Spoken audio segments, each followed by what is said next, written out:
नमस्कार प्रणाम। आपके छोटा भाई नबी बवाली फिर से लाइव में आकर एगो पुराना के गाना गावत नहीं। भैया हमारा गाना अच्छा लगे तो लाइक और कमेंट जरूर करिए। हमारा धड़कन म्यूजिक को सब्सक्राइब जरूर करिए। कि घर में रहला से मनिया जाई गईल, सारा पॉकेट के पैसा खाली आई गईल।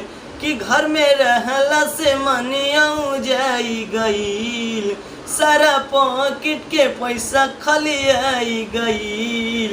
ई कैसन समय आई गईल, हमरा देश भूखमारी में छाई गईल।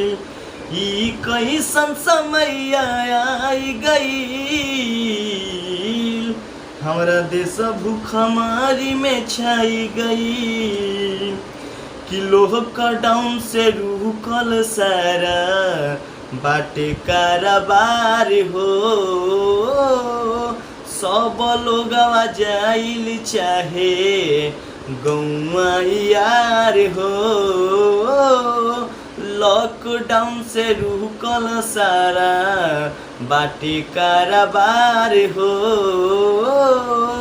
सब लोग जाइल चाहे गौआ यारी हो।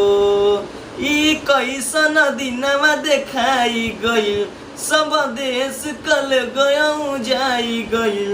ई कैसन समय आई गईल,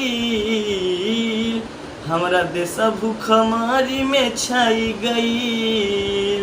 ई कैसन समय आई गईल, हमरा देश भूखमारी में छाई गईल।